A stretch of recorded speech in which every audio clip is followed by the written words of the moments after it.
নমস্কার। আমরা আজকে ভালো থাকুন সিরিজে চুপ করে থাকা অর্থাৎ নিঃশব্দ সাইলেন্স নিয়ে দু চার কথা বলবো। আমাদের জীবনে কিন্তু কখনো কখনো নিঃশব্দ একটা সময় কাটানোর প্রয়োজন হয়ে পড়ে। সব সময়ই যে আমরা নানা রকম কথাবার্তা বলছি বা কেউ কিছু বললে তাতে রিয়্যাক্ট করছি, এটা যেমন থাকে, তেমনি জীবনে অনেক সময় কিন্তু চুপ করে থাকা এটারও প্রয়োজন থাকে। এই সাইলেন্সটা কিন্তু আমাদের খুব উপকারী একটা পর্যায়েতে নিয়ে যায়। যেমন কেউ হঠাৎ খুব রেগে গেল বা উত্তেজিত হয়ে পড়ল, সেই সময় কথা না বলে যদি চুপ করে থাকা যায়, সাইলেন্সটা কিন্তু খুব উপকার দেয়।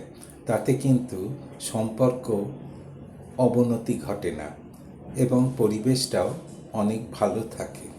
এছাড়াও অনেক কিছু আমাদের মনেতে আসে, বিভিন্ন বাইরের থেকে নানা জনের কথাবার্তা, আচার আচরণ বা বিদ্রূপ ইত্যাদি।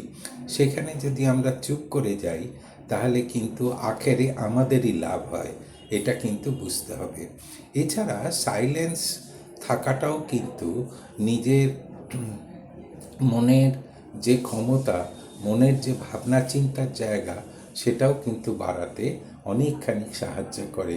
সবসময় যারা দেখবেন অতিরিক্ত কথা বলে বা কেউ কিছু বলছে তার মধ্যে কথা বলতে শুরু করে, তাতে কিন্তু মোটেই ভালো হয় না এবং তার সম্বন্ধে ধারণাটাও খুব ভালো হয় না।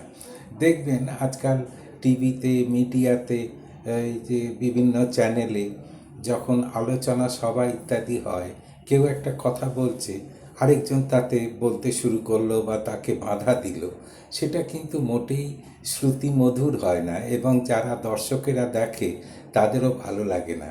সুতরাং এটা মনে রাখতে হবে যে কখনো কখনো কিন্তু চুপ করে যাওয়ার একটা প্রয়োজনীয়তা আমাদের জীবনে থাকে, যে এই সাইলেন্সটা কিন্তু আমাদের মনঃসংযোগ বাড়ায়।